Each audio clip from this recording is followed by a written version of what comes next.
Good morning, welcome to the vlog. I've had a very restful night here at Tyrley Wharf, which is at the top of the lock flight as you come out of Market Drayton to the south. It's a lovely sunny day. Apparently the forecast for the next few days, horrible rain and unpleasantness, so I'm going to press on today. Not do that many miles necessarily. I'm trying to aim for Norbury Wharf so that once again I can try to meet up with these friends, which should be tomorrow, the ones I failed to meet up with in the last vlog. Let's get started. And almost the instant I set off, there's something interesting to look at. This must be the tiniest narrowboat I've ever seen. Not so much in the length, though it is certainly short, but do my eyes deceive me, or is it extra thin? Look at that cockpit.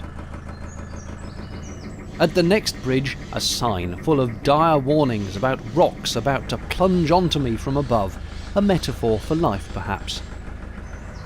This section of canal is lined with trees. In fact, it's called Woods Eaves Cutting, and also has loads of these rather splendid, tall, thin bridges. It's cool, quite literally, and has a faintly otherworldly aura. Here's another of the bridges which I make no excuse for showing again, because they're awesome.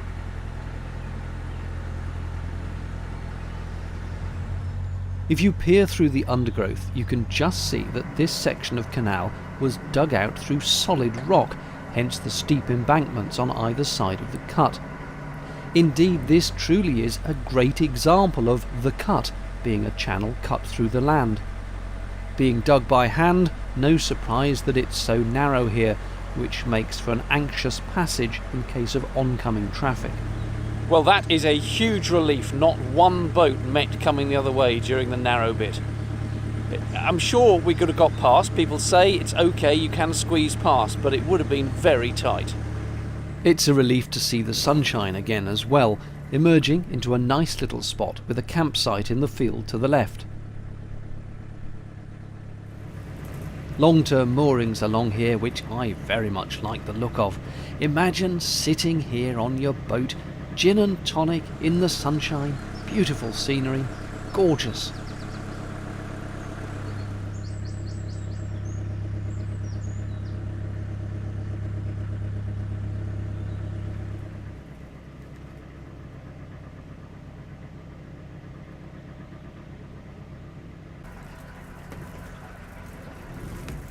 That wind's quite blowy though, off the wide open spaces of the fields.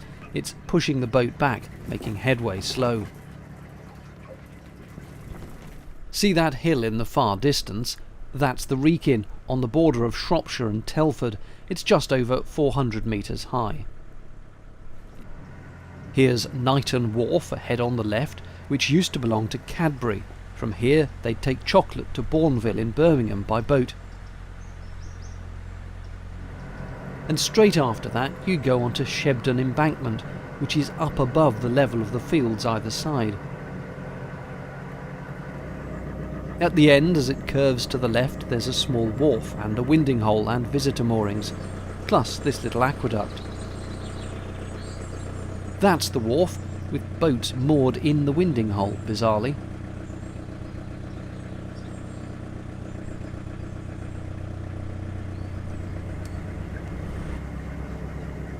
Then you come to another of those great long stretches of online private moorings, which take you forever to go past on tickover, but it gives you a good chance to ogle the various boats and see how they've been designed and decked out. I'm pretty certain that's the church at High Offley. Look the other way and it's a classic farmhouse, buildings and animals. If you thought the last stretch of moored boats was long and winding, I must admit to a slightly exasperated sigh when I came to yet another load, which went on seemingly forever.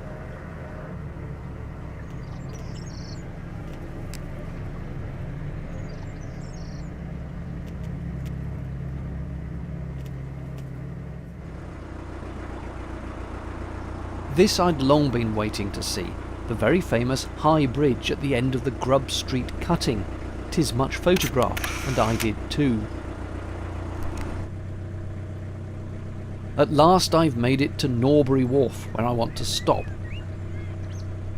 It's private moorings on the left, and dang it, what looks like a great spot on the towpath side turns out to be Canal and River Trust private moorings for permit holders only. But then a sign! Hurrah! After that boat it becomes general visitor moorings, and there is a space. That could not be more perfect for the next 2 days, during which time some friends will visit.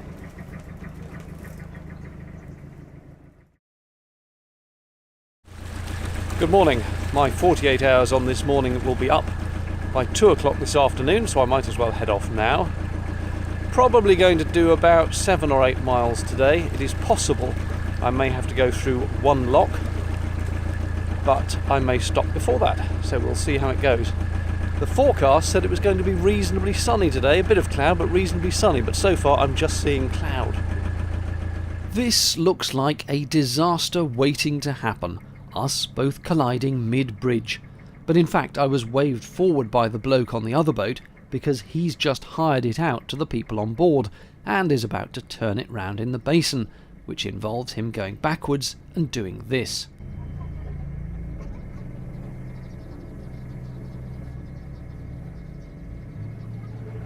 For me, a chance to pull in on the right to one of the 2 water points. I'll empty the loo too. The disposal point is behind that bush on the left. No, in the building, not just behind the bush. Opposite, I think that's a CRT maintenance yard.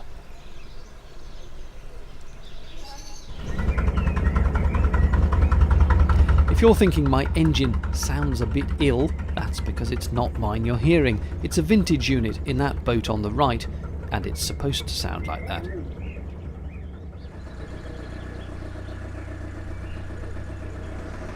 "15 miles to Ortherley and the end of the Shropshire."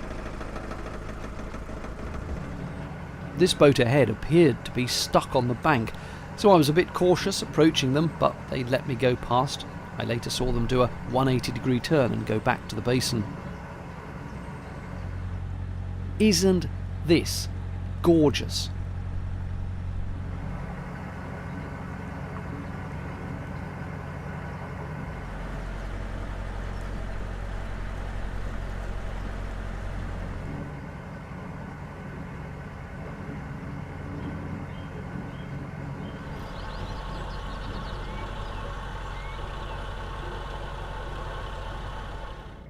This is splendid too. It's the village of Gnosal, though in reality you don't pronounce the G. Good news, everyone! We have a tunnel coming up, but it's only 81 yards, so it should be okay. There it is, so small that it appears little more than a bridge. And indeed, the bow is practically out before the sterns had a chance to finish coming in. This is not the place to come walking without a pair of stout Wellington boots. More bridges follow, and in fact along the next couple of miles or so there's a string of bridge after bridge after bridge, so here's a little montage.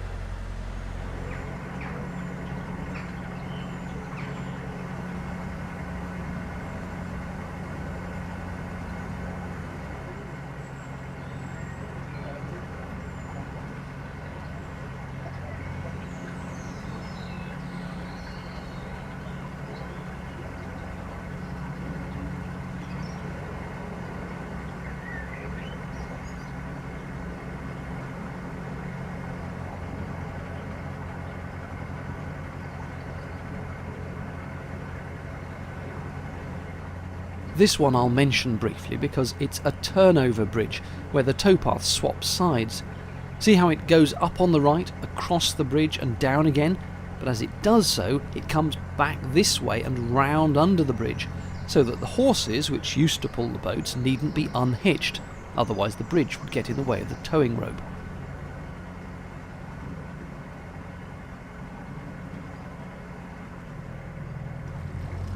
At this point I spotted a boat behind me, catching up, so I'll need to find somewhere to let them past. Another bridge down, and that boat is definitely going to want to overtake very soon. This looked ideal.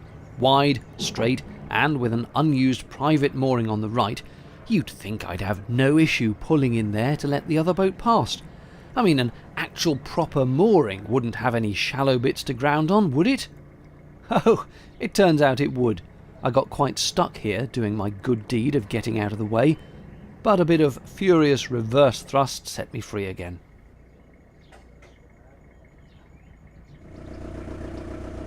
The rule here appears to be that if you're going to have a pontoon, you must build a shed on it. It's a good rule.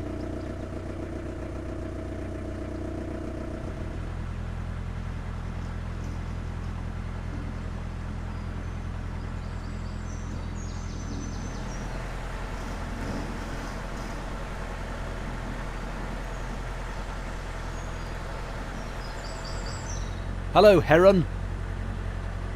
Is this one actually going to stay put while I film him? Nope, he's off. While he finds another place to fish, I'm coming into Wheaton Aston, where I'll stop for a day or two and meet a friend from Twitter who works for the Canal and River Trust. That's it for this one. Cheerio.